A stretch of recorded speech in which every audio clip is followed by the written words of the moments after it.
इसलिए बाहर नहीं आ रहा हूं, मुझे माया घेर लेगी। मैं माया के चक्कर में नहीं पड़ना चाहता। भगवान ने कहा, पुत्र मैं तुम्हें वचन देता हूं, मम माया, मेरी है माया और माया तुम्हें नहीं घेर सकती। जाओ, तुम माँ को इतना दर्द मत दो, इतनी पीड़ा मत दो और तुम माँ के गर्भ से आ जाओ। मेरी माया है, तुम्हें बिल्कुल नहीं घेरेगी बेटा, चिंता मत करो।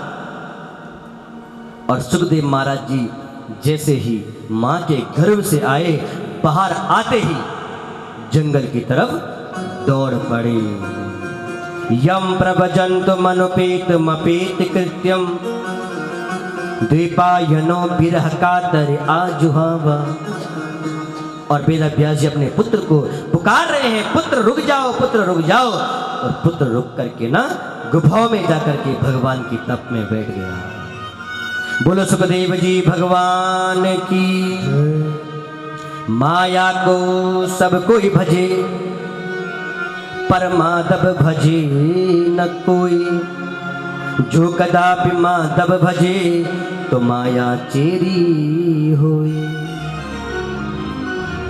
जो माधव को बचता है ना, तो माया उसकी चेली बन करके उसके पीछे पीछे दौड़ती है।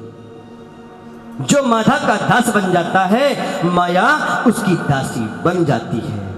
माया को मत दास बनाओ, माधव को अपना दास बनाओ, माधव को अपना भगवान बनाओ, उस गोविंद को पकड़ो तो माया तुम्हारे पीछे पीछे डोलेगी। मेरी माताओं, ये अपने पुत्रों को संस्कार दो, और ये संस्कार देना एक माता पिता का कर्तव्य है। खूब पढ़ाओ लिखाओ उनको,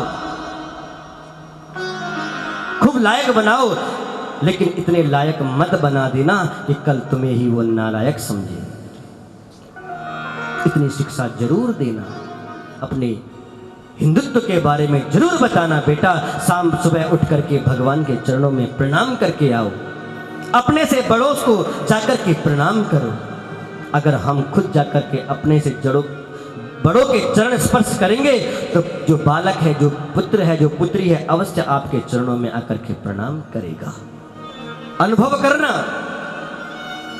महसूस करना इस चीज को मेरी माता। इस प्रकार से सुखदेव जी का जन्म हुआ। बोलो वृंदावन बिहारी लाल की जय। सूत जी कहते हैं कि हे शौनकादि ऋषियों, आपने मनुष्य के कल्याण के लिए बहुत अच्छी बात पूछी है। सवे पुंसा परो धर्मो यतो भक्ति रदोक्षजे अहेतु क्या प्रतिहतः हे आत्मा संप्रसिद्धति। कहा कि जीव मात्र का केवल एक ही धर्म है कि वो भगवान से प्रेम करे, परमात्मा को हमेशा याद रखे।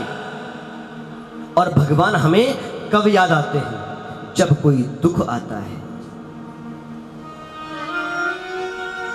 भगवान से हम मांगते हैं, प्रभु ये कर देना, मेरे पुत्र को पास कर देना, उसकी नौकरी लगा देना, उसकी शादी करवा देना, ये कर देना, वो कर देना।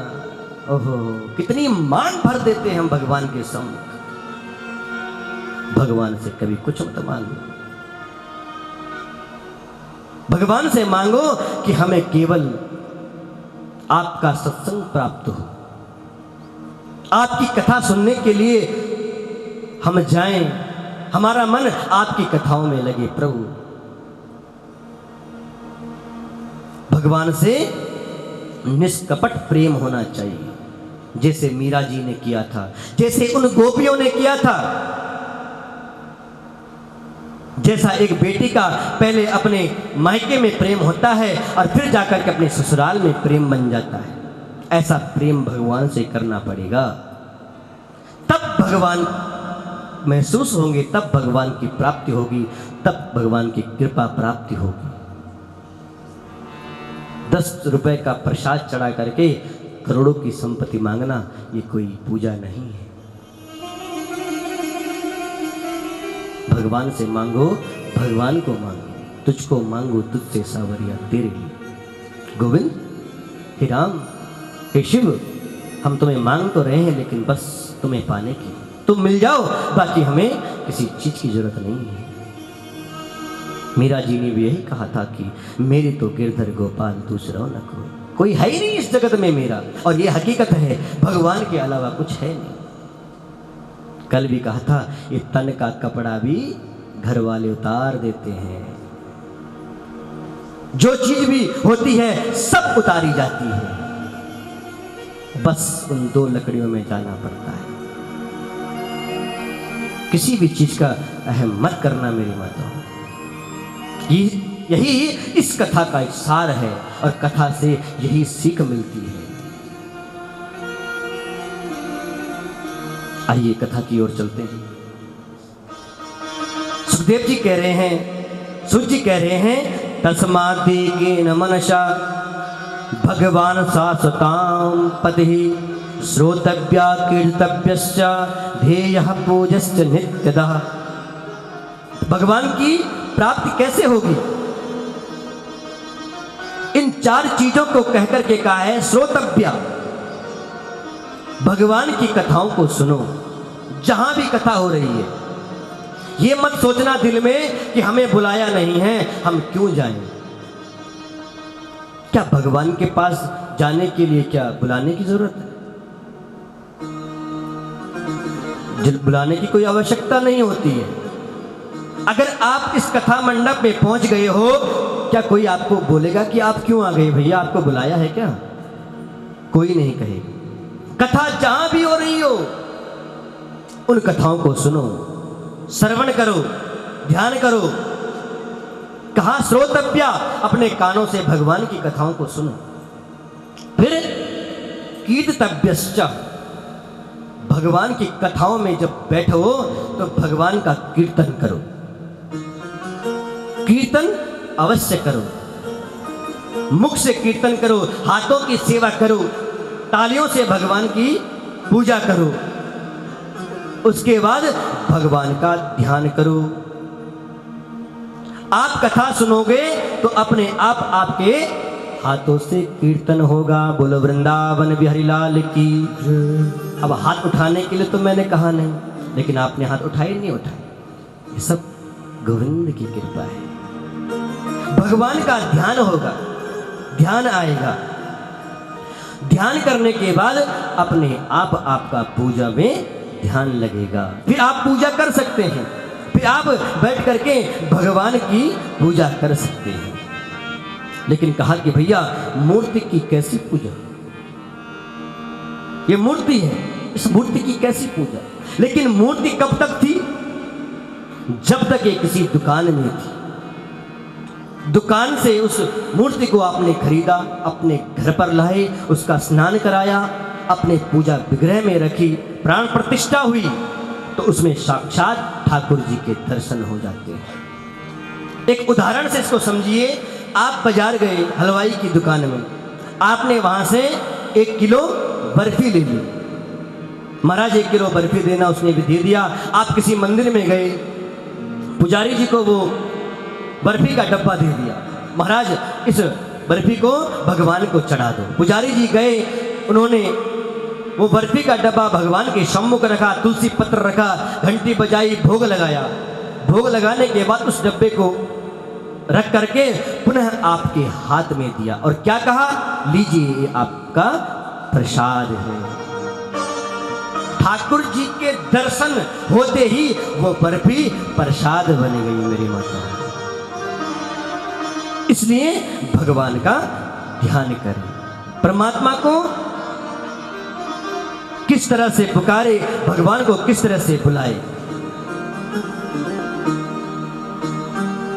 एक भक्त की अद्भुत बात है मेरी माताओं, भगवान का मिलना उतना कठिन नहीं है जितना हमारा सरल होना कठिन है।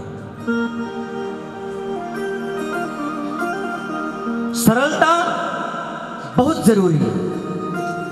अगर जब तक सरलता नहीं होगी तो तब तक भगवान के ध्यान में, भगवान की पाठ पूजा में बिल्कुल मन नहीं लगेगा। एक भक्त की हमने बात सुनी है,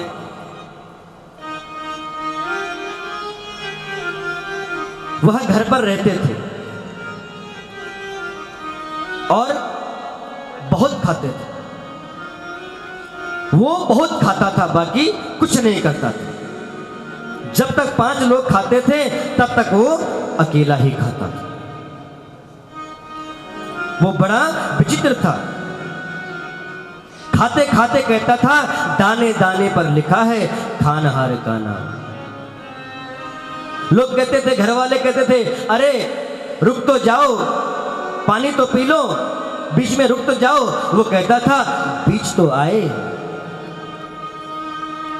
घर वाले बड़े परेशान हो गए, क्या किया जाए, ये खाता रहता है बाकी कुछ करता नहीं। कहा तुम घर से निकल जाओ, चलो घर से निकलो। अब बेचारा घर से निकला, कुछ दूर गया, फिर वापस आ गया। कहा तुम क्यों आए? कहा हमने सोचा कि कहीं हमारे जाने का तुम्हें दुख हो रहा हो, इसलिए हम वापस आ गए। कहा नहीं नहीं, हमें कोई दुख नहीं है, तुम जाओ। अब बेचारा जाए तो कहां जाए? ध्यान से सुनना, जाए तो कहां जाए? घर से निकल तो गया है, लेकिन चारों तरफ देखता है, कुछ नहीं दिखा। बड़ा सरल स्वभाव का था बेचारा। लेकिन कुछ दूर आगे बढ़ा तो उसको कुछ दूर जाकर के एक मंदिर मिल गया। एक विशाल मंदिर था। मंदिर में देखा उसने, जो पुजारी जी थे वो मंदिर के बाहर कुर्सी लगा करके बैठे हुए थे। देखा उसने, बड़े तंदुरुस्त हैं, बड़े मोटे तगड़े बैठे हैं, खाते बहुत होंगे। ये सोच रहा था, ये खाते बहुत होंगे जरूर। वो गया और चरणों में प्रणाम किया। उसने कहा, महाराज ये आपका मंदिर है? कहा हाँ, ये हम यहाँ के पुजारी हैं। लेकिन थोड़ी देर में क्या देखा, उसी मंदिर के अंदर से 2-3 और ब्राह्मण लोग आए, वो भी बड़े हृष्ट पुष्ट लाल पीले होकर के। कहा ये सब चेले हैं, यहीं रहते हैं। कहा महाराज क्या मैं भी यहीं रह सकता हूं क्या? कहा हाँ रहो, कोई बात नहीं। लेकिन पूछता है कि यहाँ काम क्या करना पड़ेगा?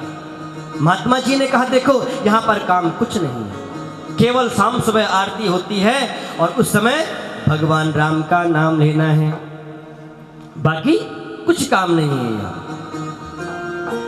तो उसने पूछा कि खाना कितनी बार मिलता है? कहा महाराज 3 बार ही भोजन होता है, तीनों बार भोजन करो। कहा पंगत कितनी लगती है? पूछता है।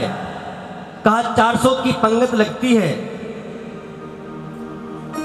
तो उसने कहा महाराज मैं 2 पंगत में बैठ सकता हूं। कहा तुम 2 नहीं, तुम 4 पंगत में बैठना, खूब खाना, इसमें कोई हर्जा नहीं है। तो उसने सोचा ठीक है, करना कुछ है नहीं, बस भगवान का नाम लेना है और खाने के लिए पेट भर करके मिलना है। तो वो वहीं रहने लगा। बढ़िया उसको सुंदर वस्त्र पहनाए गए, तुलसी की माला गले में लगा दी गई, चंदन लगाया गया, हाथ में माला झोली दे दी।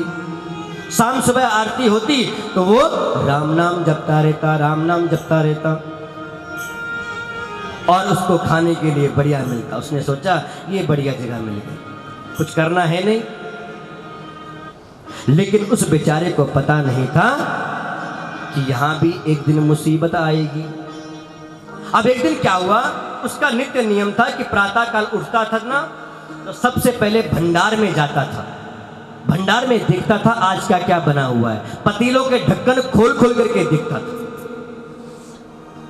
अब एक दिन प्रातः काल उठा, भंडार की तरफ गया तो भंडार ठंडे पड़े हैं, वहां कुछ नहीं बन रहा, यहां तक कि सुबह की चाय तक नहीं बनी। कहा महाराज ये क्या हो गया आज?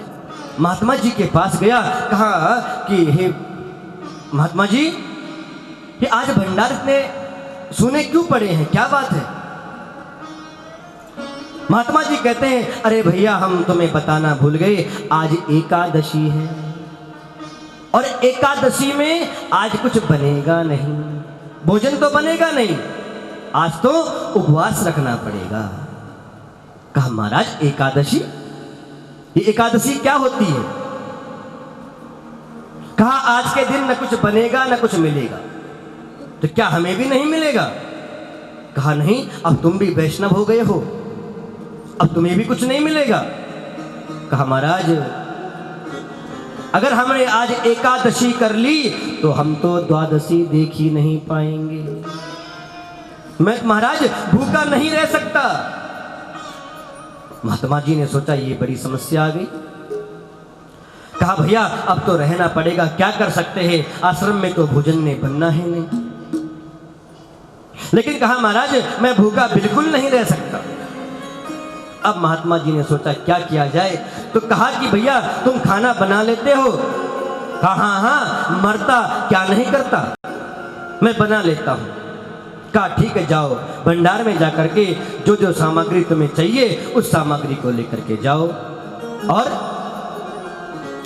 नदी के किनारे जाना और नदी के किनारे जाकर के भोजन बनाना, लेकिन उस भोजन को प्रसाद बुद्धि से ग्रहण करना और भोजन बनाने के बाद खुद ग्रहण करने से पहले भगवान को भोग लगाना। क्या करना? कौन कौन लगाता है भगवान को भोग? करो करो, एक दूसरे को देखकर तो करो, कौन से हम आपके घर देखने आ गए। भगवान को हमेशा भोग लगना चाहिए मेरी माता। लेकिन भोग कहां से लगेगा? चूल्हे से ही चखना शुरू हो जाता है, होता नहीं होता। भगवान का भोग लगना चाहिए हमेशा। जिस भगवान को अपने घर पर रखा है उसको भी तो कुछ भोजन दोगे ना। आज महात्मा जी ने भी यही कहा कि भोजन बनाना लेकिन प्रसाद बुद्धि से ग्रहण करना और पहले भोग लगा लेना। उसने कहा ठीक है, गया भंडार में जाकर के सामग्रियां इकट्ठा करी और चला गया बेचारा नदी के किनारे एक पेड़ के नीचे बैठा और उसने वहां पर भोजन बनाया। भोजन बनाने के बाद थाल लगाई और थाल लगाने के बाद उसने भगवान को बुलाना शुरू किया। उसको पता नहीं था कि कैसे भोग लगाते हैं, बस थाल लगा दी और हाथ जोड़ करके कहने लगा राजा राम आइए, प्रभु राम आइए, मेरे भोजन का भोग लगाइए। राम आइए, सीता राम आइए, मेरे भोजन का भोग लगाइए। राजा राम आइए, प्रभु राम आइए, मेरे भोजन का भोग लगाइए। राजा राम आइए, प्रभु राम आइए, मेरे भोजन का भोग लगाइए। नहीं आए भगवान, भगवान नहीं आए। तो ध्यान से सुनना क्या बोला। आचमनी ना अर्घ आरती यही यहाँ मेहमानी। आचमनी ना अर्घ आरती यही यहाँ मेहमानी। आचमनी ना अर्घ आरती यही यहाँ मेहमानी। आचमनी ना अर्घ आरती यही यहाँ मेहमानी। रोगी रोटी पाओ प्रेम से पियो नदी का पानी। रोगी रोटी पाओ प्रेम से पियो नदी का पानी। रोगी रोटी पाओ प्रेम से पियो नदी का पानी। रोगी रोटी पाओ प्रेम से पियो नदी का पानी। राजा राम आइए, प्रभु राम आइए, मेरे भोजन का भोग लगाइए। राजा राम आइए, प्रभु राम आइए, मेरे भोजन का भोग लगाइए। क्या कहता है? बोला प्रभु यहाँ तो नदी का पानी है। ध्यान से सुनना मेरी माताओं, यहाँ तो नदी का पानी है, रूखी रोटी है। आना है तो जल्दी आओ, हमें बड़ी भूख लगी है।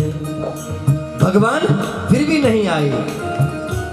कहता है प्रभु हमने ना आपके लिए कोई मिठाई बनाई, ना कोई पूरी पकौड़ी बनाई, लेकिन प्रभु रूखी रोटी है, नदी का पानी है और आप यहीं आ जाइए। भगवान फिर भी नहीं आए। फिर क्या कहता है, अगर आप ये सोच रहे होगे कि मैं इसके पास क्यों जाऊं, मंदिर में जाऊंगा, 56 प्रकार का भोग लगा होगा मेरे लिए, लेकिन प्रभु इस धोखे में मत रहना, वहां से खुद जान बचा करके मैं यहाँ आया हूँ। भूल करोगे यदि तज दोगे भोजन रूखे सूखे, भूल करोगे यदि तज दोगे भोजन रूखे सूखे, भूल करोगे यदि तज दोगे भोजन रूखे सूखे, भूल करोगे यदि तज दोगे भोजन रूखे सूखे। एकादशी आज मंदिर में, एकादशी आज मंदिर में बैठे रहोगे भूखे, राजा राम आइए प्रभु राम आइए, मेरे भोजन का भोग लगाइए। राजा राम आइए प्रभु राम आइए, मेरे भोजन का भोग लगाइए। कहा प्रभु मंदिर में एकादशी है, यहीं आ जाओ। और इस सरलता पर भगवान रीझ गए। नवम सरल मम भरोस, और परमात्मा भगवान आज राघवेंद्र सरकार प्रकट हो गई। बोलो वृंदावन बिहारी लाल की, बोलो सियावर रामचंद्र भगवान की। लेकिन भगवान जैसे भक्त और वैसे ही भगवान लीला करने, आज भगवान राघवेंद्र सरकार माँ जानकी जी को लेकर के साथ में प्रकट हो गई। अब जैसे ही उसने देखा भगवान की सुंदरता, आहा, भाव विभोर हो गया। और जैसे ही मैया सीता की तरफ देखा तो बड़ा प्रसन्न हुआ, लेकिन पुनः उदास हो गया। भगवान ने कहा, भक्त क्या बात है, उदास क्यों हुए? कहा प्रभु हमको लगा कि आप अकेले आओगे, आप तो दो आए हो और हमने एक की ही व्यवस्था बना कर रखी है, लेकिन आइए जो कोई भी है उसे ग्रहण करो, मुझे बहुत भूख है प्रभु। अब भगवान बैठे, भगवान ने भोग लगाया, उसने भी भोजन करा और भगवान चलने लगे। भगवान चलने लगे, लेकिन वो भक्त आज घर गया, अपने आश्रम में गया, लेकिन उसने महात्मा जी से कुछ नहीं कहा। उसको लगता था कि भगवान ऐसे आते हैं, भोग लगाते होंगे, चले जाते होंगे, क्योंकि वो सरल था, वो बहुत सरल था। उसने कुछ नहीं किया।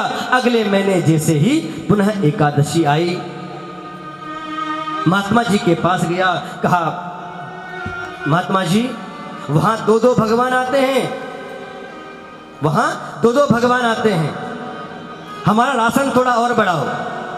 महात्मा जी को लगा बेचारा भूखा रह गया होगा, इसलिए कह रहा है कोई बात नहीं, जाओ, दो की जगह 4 सेर ले जाना। अब जैसे ही वो लेकर के गया, 4 सेर लेकर के गया, पुनः नदी के किनारे गया, भोजन बनाया, ऐसे ही थाल लगाई, भगवान को फिर पुकारने लगा, राजा राम आइए प्रभु राम आई। अब क्या कहता है, राजा राम आइए सीता राम आइए, मेरे भोजन का भोग लगाइए। राम आइए राम आइए, मेरे भोजन का भोग लगाइए। श्री राधे। थोड़ा सा आगे आगे, सब लोग पीछे जरा जगह नहीं हुई ना, इसलिए आगे आगे आए और तालियों के साथ, मेरे भोजन का भोग लगाइए। राम आइए सीता राम आइए, मेरे भोजन का भोग लगाइए। राजा राम आइए सीता राम आइए, मेरे भोजन का भोग लगाइए। राजा राम आइए सीता राम आइए, मेरे भोजन का भोग लगाइए। मेरे भोजन का भोग लगाइए, मेरे भोजन का भोग लगाइए। अब जैसे ही भगवान को पुकारा तो भगवान ने पुनः लीला करनी शुरू कर दी। अब इस बार भगवान खुद तो आए, माँ जानकी जी को बिलाए और साथ में लखन लाल जी को लेकर के भी आ गए। अब जैसे ही लखन लाल जी को भी देखा तो आंखें फाड़ करके भगवान की तरफ देखने लग गया। प्रभु ये क्या कर रहे हैं आप? एक को बुलाओ तो 2 आते हो और 2 को बुलाओ तो 3 आते हो। ये मैंने ठाकुर जी के भोग का ठेका ले रखा है या उनके पूरे खानदान के भोग का ठेका ले रखा है? ये कैसी लीला है प्रभु? भगवान मुस्कुरा रहे हैं, अरे भक्त भोजन कराओ जल्दी। अब वो सोचता है थोड़ी बहुत एकादशी तो ये करवाएंगे ही। अब भोजन किया, भगवान से पहले पूछता है ये कौन है तीसरे? भगवान ने कहा ये हमारे छोटे अनुज, हमारे छोटे भाई लखन जी है। सगे हैं? कहा ऐसे क्यों कहते हो? हाँ हमारे छोटे भाई है। कहता है लगते तो नहीं है, लेकिन जो भी है जल्दी करो, भोजन करो, मुझे भूख लगी है। भगवान ने भोग लगाया, पुनः भगवान जाने लगे तो भगवान ने पूछा भक्त तुम्हें कोई परेशानी तो नहीं है? कहा महाराज एक परेशानी है बस, बाकी तो कुछ नहीं है, पर परेशानी एक ही है। अब मुझे ये बता जाओ कि अगली बार कितने आओगे, मैं उतनों की व्यवस्था बना कर आऊंगा। भगवान ने कहा हम आ जाएंगे, क्यों चिंता कर रहे हो तुम, हम आ जाएंगे, समय से आ जाएंगे। और भगवान चले गए। पुनः वो गया, लेकिन फिर भी कुछ नहीं कहा। भगवान आज जाकर के महात्मा जी से फिर भी कुछ नहीं कहा। अब एकादशी आई जिस दिन, उस दिन सुबह से ये उदास बैठा हुआ था। महात्मा जी ने कहा भैया आज एकादशी है, क्या बात है, तुम जाते क्यों नहीं हो? कहा महाराज वहां तो 3-3 भगवान आते हैं और हमारा भोजन और बढ़ाओ, राशन और बढ़ाओ। महात्मा जी को लगा इतना तो ये खाएगा नहीं, अवश्य ये बेचता होगा। आज मैं इसके पीछे पीछे जाऊंगा, जाओ तुम्हें जितना चाहिए उतना ले जाओ। वो गया भंडार में और जितना भोजन लेना था, जितनी सामग्री लेनी थी, उसको लेकर के गया। जंगल में गया, रख दिया सामान एक जगह, लेकिन आज उसने भोजन बनाया नहीं। पहले बुलाया, राजा राम आइए, सीता राम आइए, लखन राम आइए, मेरे भोजन का भोग लगाइए। और जैसे ही भगवान को पुकारा तो आज भगवान, जब जंगल में भक्त ने कीनी प्रेम पुकार, तब ताछन में प्रकट दिव्य राम दरबार। सीता राम जी, लखन जी, भरत जी, शत्रुघ्न जी और हनुमान जी साथ में लेकर के आए हैं। जय हो प्रभु, आपकी जय हो। भगवान ने कहा चलो भोजन लगाओ। भक्त ने कहा बात ऐसी है महाराज, वो रखा है भोजन, हमने भोजन बनाया नहीं है। हम पहले ये देखना चाहते थे तुम कितने आओगे। वो रखा है भोजन और जाओ। हमें जब मिलना ही नहीं है तो हम क्यों बनाए? मोते नहीं बनत बनाए, भोजन आप बना बहु अपने। बहुत दिन संग पाए, मोहे नहीं बनत बनाए। अब क्या कहता है, नर नारिन की कौन कहे, अरे मनुष्यों की कौन कहे। हनुमान जी की तरफ देकर के कहता है, एक बानर भी संग लाए। अरे मनुष्यों को तो कोई बात नहीं, तुम तो बानरों को भी साथ में लेकर के आए हो महाराज। मोते नहीं बनत बनाए, मुझसे नहीं बनता। भगवान ने जब एक भक्त की ऐसी पुकार सुनी, आज भगवान गदगद हो गए। आज भगवान ने कहा तुम चिंता मत करो, आज भोजन तुम नहीं बनाओगे। माँ जानकी से कहा चलो जाओ, तुम जाकर के रसोईया संभालो। भरत जी को कहा तुम भंडार की जो सामग्रियां हैं, जो चीजें हैं उनको देखो। लखन लाल जी को, शत्रुघ्न जी को भी लगा दिया। हनुमान जी को कहा तुम लकड़ियां चुन चुन करके लाओ, जाओ। विश्व भरण पोषण कर जोरी, ताकर नाम भरत अस हुई। और आज भरत जी जाकर के भंडार की तरफ गए। लखन लाल जी माँ जानकी जी की सेवा में लग गए। भरत जी, शत्रुघ्न जी, हनुमान जी जाकर के सब लोग भोजन बनाने लगे। और हमारे राघवेंद्र सरकार आज उस भक्त के साथ बैठ करके बातें कर रहे हैं। इतने में महात्मा जी आ गए। महात्मा जी ने देखा न ये भोजन कुछ बना रहा है, ये बातें किससे कर रहा है। इतने में महात्मा जी आगे आ गए। अरे भक्त ये क्या कर रहे हो तुम? कहा महात्मा जी आप भले आ गए, देखो कितने भगवान की ड्यूटी लगा रखी है तुमने हमारे पे। महात्मा जी ने कहा भगवान की, कहाँ है भगवान, मुझे तो कोई नहीं दिख रहा। उसने सोचा ये दोहरी मुसीबत, पहले तो भगवान से पूछा कि प्रभु क्या आप हमारे गुरुजी को नहीं दिख रहे? भगवान ने कहा नहीं। कहा क्यों? कहा भक्त वो तुम्हारी तरह सरल नहीं है।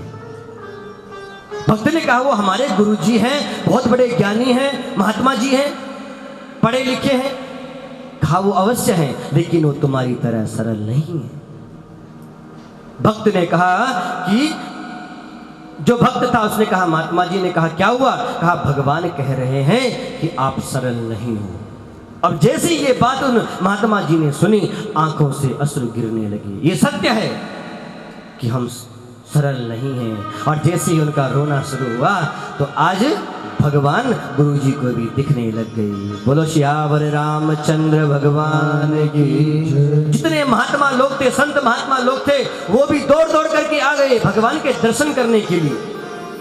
भक्त ने देखा, ओहो कुछ थोड़ा बहुत मुझे मिलता भी खाने के लिए, लेकिन ये तो सब के सब यहाँ पहुंच चुके हैं। अब मेरे लिए कुछ भी नहीं बचेगा। लेकिन आज जैसे ही थाल लगाई गई, माँ जानकी जी थाल लेकर के आई है, भगवान राघवेंद्र सरकार ने अपने हाथों से उस भक्त को भोजन कराया है। बोले सियावर रामचंद्र भगवान की। कहने का तात्पर्य है मेरी माताओं कि भगवान को भोग अवश्य लगना चाहिए, वो भी बड़ी श्रद्धा और भाव से। बिना खाए पहले भगवान को अर्पण करो, भगवान को अवश्य भोग लगाओ। ठाकुर जी को घर पर रखो, उनकी पूजा करो। ठाकुर जी का मंदिर तो हम बना लेते हैं घर पर, लेकिन महीने बीत जाते हैं उसकी तरफ झांकते भी नहीं। भगवान को घर पर रखते हैं, जाले पड़े होते हैं मंदिर पर। एक भगवान ऐसे हैं कि प्रातः काल यही सोचते हैं कि मेरा भक्त अब उठ चुका है, अवश्य मेरे पास आएगा, स्नान करेगा, पवित्र होकर के मेरे पास आएगा। लेकिन हम लोग नहीं जाते, स्नान करते हैं, जाकर के सीधा टेबल पर बैठ करके नाश्ता चाहिए होता है। नाश्ता किया और चले गए। भगवान कहते हैं कोई बात नहीं, एक दिन मेरे पास अवश्य आना पड़ेगा। और जाना उसी भगवान के पास पड़ता है। दुख आए तो जाकर के भगवान के चरणों में गिर जाते हैं, और सुख आता है तो भगवान को भूल जाते हैं। 24 घंटे भगवान का नाम अपने मुख में होना चाहिए। फालतू की बातें करके क्या फायदा? उस भगवान के नाम ने हमेशा साथ चलना है मेरी माताओं। बोले सियावर रामचंद्र भगवान की। आइए कथा की ओर चलते हैं। सूत जी कहते हैं फिर भगवान के 24 अवतार हुए हैं। कितने अवतार?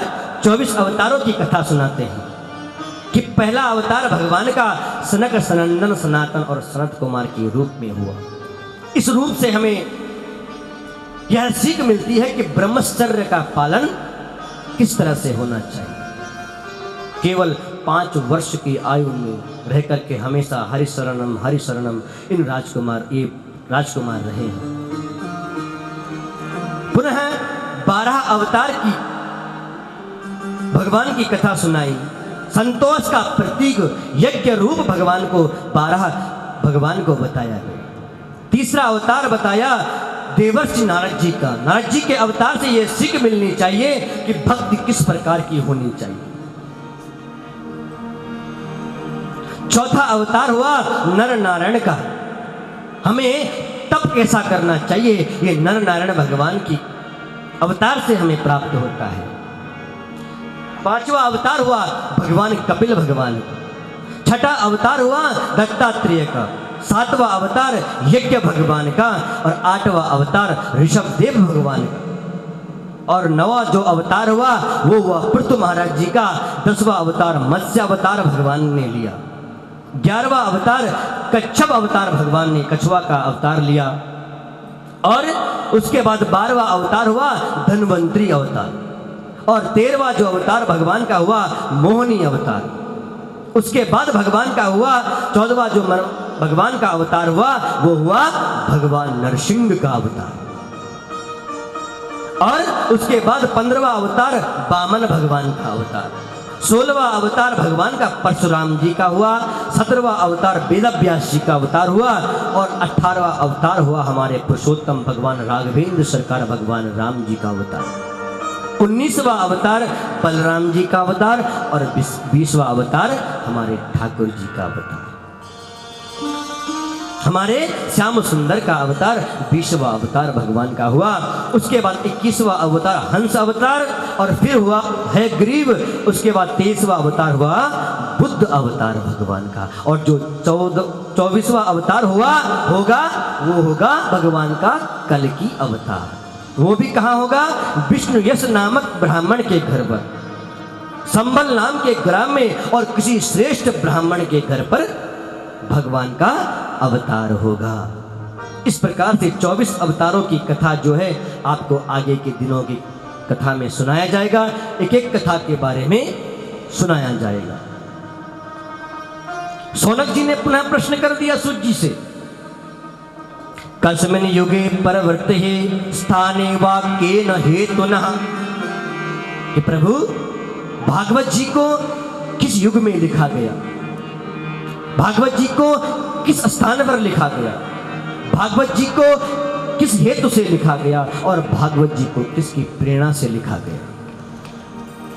सूत जी कहते हैं द्वापरे समनुप्राप्ते तृतीये युग पर्यये जाता पराशराद्योगी वात्सभ्याम कलया हरि। कहा कि सूत जी कहते हैं कि द्वापर के अंत की बात है और कलयुग का जो प्रारंभ हो चुका था, प्रथम चरण था, पाराशर जी की पत्नी सत्यवती के गर्भ से वेदव्यास जी का जन्म हुआ। बोलो वृंदावन बिहारी लाल की जय। कहते हैं नारद जी कि मैं बस भगवान का संकीर्तन करता रहता, मेरा मन भगवान के चरणों से लग गया, प्रीति बन गई। इसीलिए कहते हैं कथाओं में आते हो ना, अपने बच्चों को भी साथ लाना चाहिए, उनको भी कथा सुनने के लिए मिली, कुछ ना कुछ पुण्य तो मिलेगा। नारद जी कहते हैं मेरा मन ऐसा रम गया कि अब चातुर्मास का जो यज्ञ था वो विराम होने लगा। अब संत महात्मा लोग जैसे ही विराम हुआ, संत महात्मा लोग जा रहे थे तो मैं भी उनके पीछे पीछे चलने लग गए। संत महात्मा ने पूछा, अरे बालक तुम हमारे साथ कहां जा रहे हो? कहा कि मैं अब आपके ही साथ रहना चाहता हूं, मैं आपके साथ रह करके भगवान का भजन करना चाहता हूं। कहा नहीं पुत्र, तुम हमारे साथ नहीं चल सकते, तुम्हारी मां अकेली है, तुम हमारे साथ चले जाओगे तो तुम्हारी मां सोचेगी कि मैंने इतने दिन इन संतों की पूजा करी है, इनके लिए भोजन बनाया है, इनकी सेवा करी है, और आज ये मेरे पुत्र को लेकर ही चले गए। नहीं बेटा, अभी तुम नहीं आ सकते, जाओ, अभी तुम अपनी मां की सेवा करो, उसके बाद सेवा जब पूर्ण हो जाएगी उसके बाद तुम आ जाना। हम तुम्हें एक मंत्र देते हैं, तुम उस मंत्र का जाप करते रहना।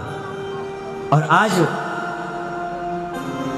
नारद जी कहते हैं उन महात्माओं ने मुझे एक मंत्र दिया, गुरु दीक्षा दी। कौन सा मंत्र दिया? नमो भगवते तुभ्यं वासुदेवाय धीमहि प्रद्युम्नाय निरुद्धाय नमः संकर्षणाय च। कहा उन महात्माओं ने मुझे यह मंत्र दिया है और मैं उस मंत्र का जाप करने लगा। नारद जी की मां रोज नारद जी को उन संतों के पास ले गई थी, तो ये प्रभाव पड़ा संतों के साथ रहने का। जाना तूने जाना प्यारे, हर नाता जाना है, पर उसको न जाना तूने जिसके पास तुझे जाना है। हर किसी को जनाते हैं लेकिन उस भगवान का परिचय नहीं दे पाते। उस भगवान का परिचय अवश्य दो। नारद जी को भी उनकी मां ने संतों के साथ बीच में रख करके संतों जैसा उनका व्यवहार हो गया। अब अपने घर पर रहने लगे। अपने घर पर प्रातःकाल उठते, नारद जी कह रहे हैं मैं प्रातःकाल उठता था बस माला झोली लेकर के ओम नमो भगवते तुभ्यं वासुदेवाय धीमहि प्रद्युम्नाय निरुद्धाय नमः संकर्षणाय च, ये मंत्र चलता रहता। नारद जी कहते हैं वेदव्यास जी मेरा और बच्चों की तरह खेलने में मन लगता ही नहीं था, बस भगवान के नाम में डूबा हुआ रहता था। एक दिन मेरी माँ ने देखा कि जब से संत महात्मा लोग गए हैं तब से मेरा नारद तो तब से मेरा बालक तो बाबा बन गया है। आजकल की माताएं भी सोचती है, अगर बच्चे ने गले में तुलसी की माला पहन ली, चंदन लगा दिया, माताएं सोचती हैं कहीं बालक बाबा ना बन जाए, कहीं ये संत ना बन जाए। चाहे वो चोर बन जाए, कोई नेता बन जाए, शराबी बन जाए, जुआरी बन जाए, वो मंजूर है, लेकिन बाबा नहीं बनना चाहिए, बिल्कुल नहीं बनना चाहिए संत। नारद जी की मां सोचने लगी कि ये कहीं बाबा न बन जाए, क्या किया जाए। अब जब कोई उनके घर पर आता तो उससे कहते देखो मेरा बालक अब बड़ा हो गया है, इसके लिए कोई एक छोटी सी कोई बढ़िया सी दुल्हनिया बना लेकर के आ जाओ, कोई ढूंढो इसके लिए। चिंता होने लगी। नारद जी ने जब ये सुना कि मेरी माँ को मेरे विवाह की चिंता करने लगी, मैं तो सोच रहा था कि माँ की सेवा पूर्ण होगी, उसके बाद मैं संत महात्माओं के साथ चले जाऊंगा, लेकिन अगर देवी जी घर पर आ गई तब तो भजन संध्या सब बंद हो जाएगी। पाठ पूजा कब तक होता है? जब तक विवाह नहीं होता। विवाह होते ही सब भूल जाते हैं, क्योंकि देवी जी में ही मन लग जाता है, फिर भगवान की याद नहीं आती। हकीकत है, भगवान को कभी नहीं भूलना चाहिए मेरी माता। नारद जी ने सोचा अब क्या किया जाए, बस वो तो बस 24 घंटे बस भगवान के भजन में डूबे रहते थे। अब एक दिन क्या हुआ कि एक सेवक, कहते हैं हमारे गांव का एक सेवक था, वो दौड़ करके मेरे पास आया। उसने मुझे कहा कि भैया आपकी माँ को किसी सर्प ने डस दिया है और उस सर्प के डसने से माँ की मृत्यु हो गई है। नारद जी कहते हैं वेदव्यास जी जब मैंने ये बात सुनी ना कि मेरी माँ की मृत्यु हो गई, मैं दौड़ के गया और माँ से लिपट गया। आज मेरा कोई नहीं रहा, मेरी माँ भी मुझे छोड़ करके चली गई। हे प्रभु अब मेरा सहारा कौन है? अब मुझे कौन देखेगा? मैं किसकी शरण में जाऊं? लेकिन नारद जी कहते हैं मैंने जैसे तैसे करके के माँ का जो कार्य था उसको किया। कार्य को विराम करने के बाद भगवान का ध्यान किया, माला झोली ली और जिस दिशा में महात्मा लोग गए थे उसी दिशा में मैं चल पड़ा। जिस दिशा में महात्मा लोग गए थे चलने लगा। लेकिन जाते जाते मुझे बहुत समय बीत चुका था। संत महात्मा लोग तो पता नहीं कितने वर्ष पहले गए थे, कहीं भी मुझे किसी का दर्शन नहीं हुआ। लेकिन मैंने भगवान का ध्यान करना नहीं छोड़ा। एक जगह में मुझे एक तालाब मिला, मैं रुका, मैंने वहां पर स्नान किया, जल पिया और एक वृक्ष के नीचे लेट गया। मेरी आंखें थोड़ी देर के लिए बंद हो गई, लेकिन जैसी आंखें बंद हुई मेरे कानों में एक आवाज आई। मेरे आंखों के सामने एक सांवली सी सूरत मैंने कन्हैया की देखी। आहा, उस सांवली सी सूरत को देखते ही मेरा जो मन था, मेरी जो आंखें थी वो एकदम से खुली, लेकिन वो छटा गायब हो गई। मैंने पुनः ध्यान लगाया भगवान का, एक बार नहीं। नारद जी कह रहे हैं वेदव्यास जी मैंने एक बार नहीं 100 बार भगवान का ध्यान लगाया, लेकिन वो छटा पुनः नहीं मिली दिखने के लिए। मैं रोने लगा, उस छटा को देखने के लिए रोने लगा, लेकिन एक आवाज आई, कि बेटा अभी तुम परिपक्व नहीं हो, मेरे दर्शन के करने के लिए अभी तुम परिपक्व नहीं बने हो, इसलिए और तप करो और परिश्रम करो। नारद जी कहते हैं बस मैंने वहीं पर ही समाधि लगा दी। समाधि लगाते ही भगवान ने, मैं भगवान का ध्यान करने लगा, प्रलय हुआ। प्रलय होने के बाद सृष्टि का विनाश हुआ, सृष्टि समाप्त हुई और पुनः मेरा जन्म ब्रह्मा जी के यहाँ हुआ। मैं ब्रह्मा जी का मानस पुत्र बन करके प्रकट हो गया। बोलो भगवान सत्यनारायण भगवान की, बोलो कृष्ण कन्हैया लाल की जय। और भगवान का भजन करने से, भगवान संतों का संग करने से मुझे ब्रह्मा जी का पुत्र बन करके प्रकट हुआ। इसलिए संतों का संग अवश्य करना चाहिए, ब्राह्मणों का संग अवश्य करना चाहिए। संतन के संग लागी रे तेरी अच्छी बनेगी, संतन के संग लाग रे तेरी अच्छी बनेगी, संतन के संग लाग रे तेरी अच्छी बनेगी, संतन के संग लाग रे तेरी अच्छी बनेगी, संतन के संग लागी रे तेरी अच्छी बनेगी, अच्छी बनेगी तेरी बिगड़ी बनेगी, अच्छी बनेगी तेरी बिगड़ी बनेगी, अच्छी बनेगी तेरी बिगड़ी बनेगी, अच्छी बनेगी तेरी बिगड़ी बनेगी। संतन के संग तेरी अच्छी बनेगी, संतन के संग लाग रे तेरी अच्छी बनेगी, संतन के संग लाग रे तेरी अच्छी बनेगी, संतन के संग लाग रे तेरी अच्छी बनेगी। मीठी मीठी तालियों के साथ सेवा करते हुए श्री राधे। दोनों हाथ उठा करके, हाँ दोनों हाथ उठा करके और ताले के साथ क्या कहना है? संतन के संग लागी रे तेरी अच्छी बनेगी, संतन के संग लाग रे जय हो।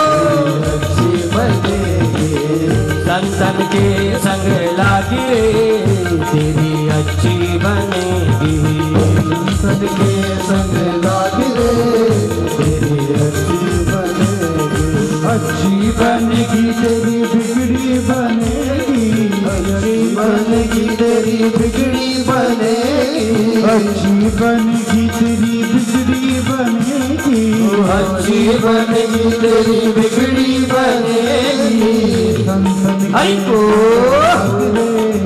तेरी अच्छी बनेगी, संतन के संग लाग रे तेरी अच्छी बनेगी, संतन के संग लाग रे तेरी अच्छी बनेगी, संतन के संग लागी रे तेरी अच्छी बनेगी, तेरी अच्छी बनेगी, तेरी अच्छी बनेगी, तेरी अच्छी बनेगी, तेरी अच्छी बनेगी, तेरी बिगड़ी बनेगी, तेरी बिगड़ी बनेगी, तेरी बिगड़ी बनेगी, तेरी बिगड़ी बनेगी, तेरी अच्छी बनेगी, तेरी अच्छी बनेगी, तेरी बिगड़ी बनेगी, तेरी अच्छी बनेगी,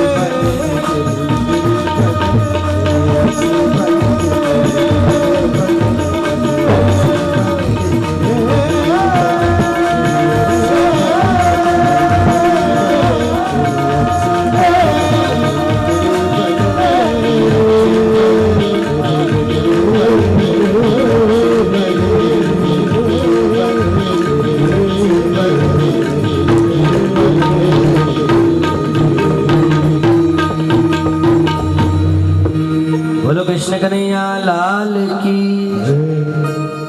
संतन के संग लागी रे तेरी बिगड़ी बनेगी, संतों का संग, ब्राह्मणों का संग करने से सबकी बिगड़ी बन जाती है। नारद जी ने जब ये कथा सुनाई पूर्व जन्म की, वेदव्यास जी को आज भाव विभोर हो गए हैं। गणेश जी को बुलाया और गणेश जी ने जैसे ही लिखना शुरू किया, अब वेदव्यास जी ने बोलना शुरू किया। बोलते बोलते बोलते बोलते 18,000 श्लोक लिख डाले हैं भगवान की लीला के ऊपर, और 18,000 श्लोकों की श्रीमद् भागवत जी की संगीता प्रकट कर दी। 18वां पुराण प्रकट कर दिया। बोलो श्रीमद् भागवत महापुराण की जय।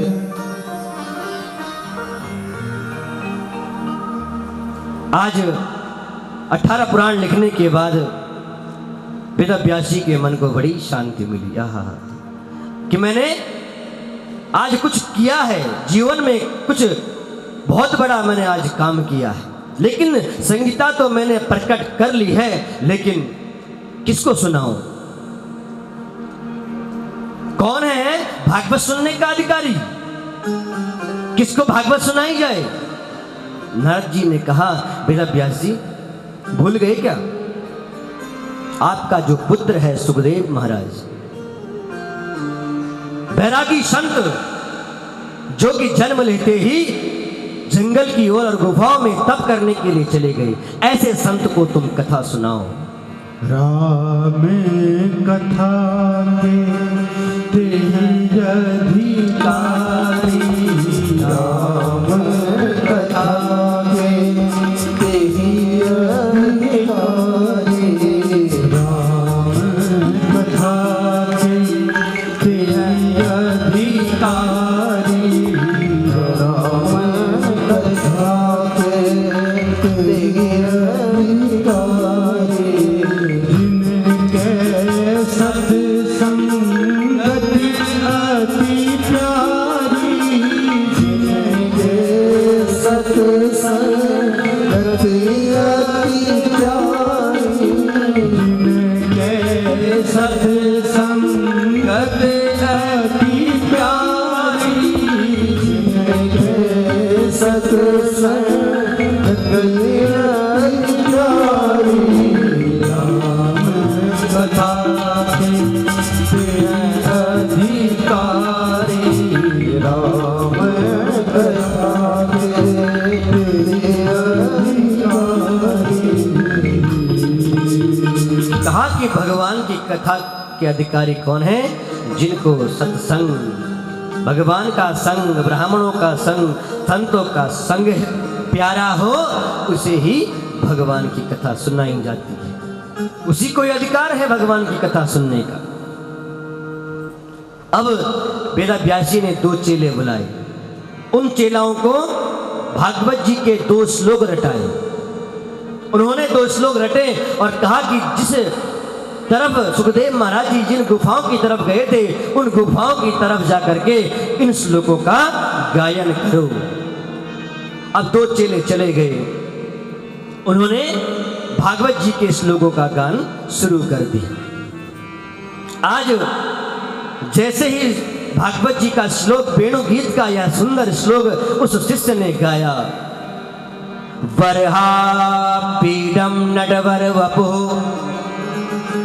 कर्णयो कर्णिकारं बिभ्रत भासः कनक कपिशं वैजयन्तीं च मालां रन्ध्राण वेणुरधरश्रुतयः पूरयन् गोपवृन्दे वृन्दारण्यं शपदरमणं प्रावशद्गीतकीर्तिः। आहा, आज वेणु गीत का यह सुंदर श्लोक जब वर्णन किया है कि वरहा पीडम नट वर वपुः, जो नट भी है वर भी है, कर्णयो कर्णिकारम, जिनके कानों में कुंडल झलक रहे हैं और अधरों पे मुरली की तान छेड़े हुए हैं, गले में बैजंती माल पहने हुए हैं और उनके चारों तरफ गोपियां मंडरा रही है। आज ऐसे सुंदर भगवान के स्वरूप के बारे में जब उन श्लोकों का गान शुरू हुआ जंगल में, सुखदेव जी के कानों पर वो श्लोक गूंजे हैं। समाधि खुली है आज सुखदेव जी की और गुफा से बाहर आ गए। अरे इतना सुंदर भगवान, इतना सुंदर उनका स्वरूप। फिर सोचने लगे कि जो इतना सुंदर होगा, क्या ये जरूरी थोड़ी है उसका स्वभाव इतना सुंदर होगा। लेकिन दूसरे चेले ने दूसरा श्लोक गा लिया। अहो वकीयम स्तनकालकूटम जिज्ञासया पादय सत्साध्वी लेवे गतिम दात्रच्युतां ततोऽन्यं कम्बा दयालुं शरणं व्रजेम। आहा, दूसरा श्लोक जैसे सुखदेव जी के कान में गया कि धन्य है बकासुर की बहन पूतना, जो भगवान को कालकूट जहर लगा करके अपने वक्षस्थल पर कालकूट जहर लगा करके भगवान को मारने के लिए गई थी। लेकिन हमारे गोविंद ने उस पूतना के स्तनों का पान करने के बाद उसको मां की गति प्रदान करी। जन्म देने वाली मां को बाद में सदगति दी, पहले जहर पीने वाली मां को सदगति दिला दी है। आज सुखदेव जी ने जब ये श्लोक सुना, आहा भैया, अरे भैया भैया रुको रुको, मुझे और श्लोक सुनाओ ना। कहा महाराज बस हमें तो 2 ही श्लोक आते हैं। और ऐसे ही 18,000 श्लोकों की संगीता हमारे गुरुदेव ने प्रकट की है। चलो हम उनके पास ले चलते हैं आपको। सुखदेव जी आज उन चेलाओं के पीछे पीछे चलने लगे और बस उन श्लोकों का गान करने लगे। परमानंद जी लिखते हैं, किस देवता ने मेरा दिल चुरा लिया, तन की खबर न रही, मन को लुभा लिया, मन को लुभा लिया। आज बस भगवान का ध्यान करते करते, उस छटा को देखते देखते आज सुखदेव नंदन, आज व्यास नंदन सुखदेव जी महाराज अपने घर की तरफ वापस आ रहे हैं। एक दिन वो था, छोड़ छाड़ करके सब कुछ चले गए थे, लेकिन भगवान के सुंदर वर्णन का जब सुना, भगवान के बारे में जब सुना, तो आज तेरी मंद मंद मुस्कनिया पे बलिहार प्यारे जो, बलिहार प्यारे जो, तेरी मोर मुकुट लटकनिया पे बलिहार प्यारे जो, बलिहार प्यारे जो। आज भगवान का गुण गाते गाते अपने घर को वापस आ गए हैं और अपने पिता के चरणों में आज साष्टांग होकर के सुखदेव महाराज जी ने प्रणाम किया। कहा गुरुदेव पिताजी मुझे श्लोक सुनाओ ना। और आज व्यास जी महाराज जी ने अपने पुत्र को श्रीमद् भागवत जी की कथा सुनाई और यही कथा सुखदेव महाराज जी ने राजा परीक्षित को सुनाई। अब परीक्षित को क्यों कथा सुनाई, इसका क्या कारण था, तो यहां से महाभारत का प्रसंग वेदव्यास जी कहते हैं, यदा मृधे कौरव संजयाना वीरे शतो वीर गतिं गतेषु भृगोधरा विद्वगदाभिमर्श भग्नोरुदंडे धृतराष्ट्रपुत्रे। महाभारत का युद्ध अंतिम चरण में था। दुर्योधन और भीम का गधा युद्ध हुआ। आज भीम ने अपनी गधा की चोट से दुर्योधन की जंगा को तोड़ दिया। कुरुक्षेत्र के मैदान में कौरव 100 भाई थे, 100 में से केवल 1 बचा रहा, बाकी 99 भाई सब मारे गए। दुर्योधन कुरुक्षेत्र की भूमि पर तड़प रहा था। कौल, कौवे, चील आदि उसके ऊपर मंडरा रहे थे। इस इतने में क्या हुआ, अश्वत्थामा जी आ गए। अश्वत्थामा जी जैसे आए, उन्होंने दुर्योधन की तरफ देखा। अरे दुर्योधन, तुम्हारी ऐसी दशा ये किसने कर दी है? ये पांडवों ने तुम्हारी ऐसी दशा करी है। वो 5 भाई पांडव, तुम 100 भाई, फिर भी हार गए। अरे तुमने कभी पितामह भीष्म को अपना सेनापति बनाया, कभी तुमने हर किसी को तुमने अपना सेनापति बनाया, लेकिन तुमने मुझे अगर अपना सेनापति बनाया होता तो मैं तुम्हारी ऐसी दशा नहीं होने देता। दुर्योधन कहता है, अश्वत्थामा अभी कुछ नहीं बिगड़ा है, मैं जीवित हूं अभी, मैं तुम्हें अपना सेनापति बनाता हूं, बताओ क्या करोगे तुम मेरे लिए? कहा, अगर तुमने मुझे सेनापति बना दिया है तो सुनो, मैं तुम्हारे सामने 5 पांडवों को मार करके ले आऊंगा। दुर्योधन कहते हैं, अश्वत्थामा जी 5 को छोड़ो, उनमें से अगर एक का भी सर मेरे सामने तुम मार करके काट करके ले आओगे तो मैं तुम्हें आज से अपना सेनापति घोषित कर दूंगा।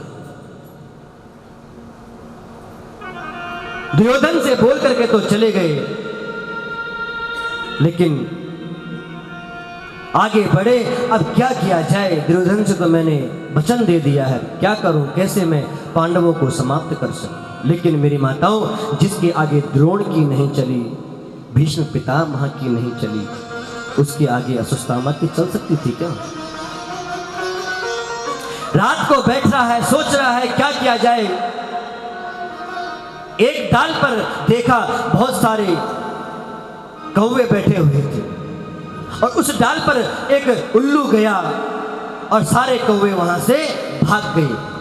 तो उस अश्वत्थामा ने उस उल्लू को ही अपना गुरु बना दिया। मैं भी ऐसा ही करूंगा,